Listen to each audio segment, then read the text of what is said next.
Marcos, boa noite. Queria te perguntar justamente, eu ia falar de convocação, né, porque é o assunto do dia, mas Não, eu, acho que a gente mas pode a falar gente, tudo, eu mas tô por vocês aí. mas eu Tempo queria ainda. aproveitar, já que você tocou nesse assunto. Eu sei que em alguns momentos a gente tem o nosso lado jornalista, o nosso lado torcedor. Em alguns momentos a gente passa do ponto, passa do limite, fala coisas quando tá, principalmente no pós-jogo. Pós-jogo você tá ali com a cabeça, né, lotada. Você não acha que talvez isso tudo que aconteceu, de muitos canais no YouTube, inclusive, que até eu sei que o Landim ficou chateado, né? O presidente Rodolfo Landim, vocês ficaram chateados, que essa questão toda também não foi pela demora na demissão do Paulo Souza. Queria que você falasse sobre isso, por que da demora da demissão, se tinha uma questão também, tipo, a gente foi buscar, você já falou um pouco sobre isso em alguns lugares, mas se você não acha que isso atrapalhou e causou essa pressão que não acontecia antes? Já que você abordou o tema, eu estou com mais facilidade e tranquilidade ainda de falar.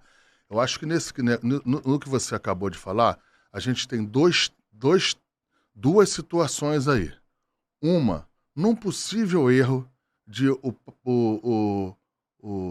Paulo ficar um pouco mais do que deveria à frente o Paulo Souza ficar à frente da comissão técnica do Flamengo, e a outra é a situação em relação às gravíssimas acusações e as situações a que eu e o presidente Landim fomos submetidos.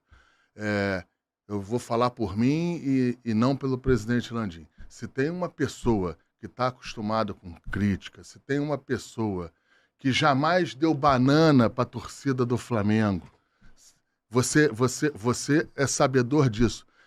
Eu tive situações aqui adversas enormes e você nunca viu eu retrucar com nenhum torcedor, não retrucar em nenhuma situação. Eu sempre compreendi, entendi e sempre tive muito bem com relação às críticas. O problema é que, no meu ver, em muitos momentos, não foram críticas, foram ataque covarde, situações adversas. Mas eu acho que isso ficou para trás, Papa.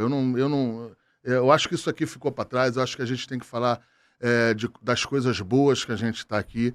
E respondendo a tua pergunta em relação ao Paulo Souza, vocês têm que entender o seguinte, que quando a gente detecta que tem que trocar, que a gente tem que chegar e tirar um técnico, comissão técnica, você tem que ter a certeza, ou você tem que ter muito bem ajustado quem é que vai chegar.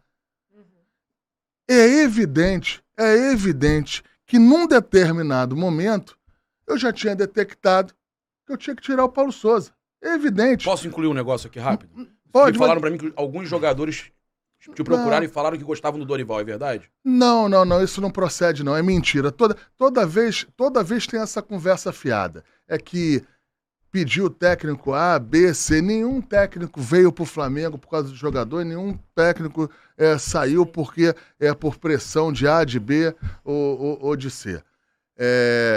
Depois que foi vazado, que já estava escolhido o técnico, a gente ouve, até pela relação que tem em todo o departamento, a gente vê outros companheiros. Porque o Dorival trabalhou com outros jogadores antes. Sim, né? E a gente vê o que acontece, Isabela, a gente vê companheiros ali do departamento de futebol, companheiros de diretoria, expressam a sua opinião, isso é natural, isso é normal, ainda mais no Flamengo. Mas assim, a gente sempre teve a confiança na contratação dele, no trabalho dele, mas, mais uma vez, eu vou aproveitar aqui a tua pergunta, aproveitar todas as pessoas que estão nos ouvindo aqui. As pessoas têm que entender que quando a gente detecta que tem que ter uma troca de comissão técnica, a gente tem que saber ou tentar dirimir os erros e saber quem é que vai botar. Na época, tinha pouquíssimos técnicos soltos no mercado e a gente tinha uma opção que era que a gente queria, que estava empregado, com um histórico muito ruim.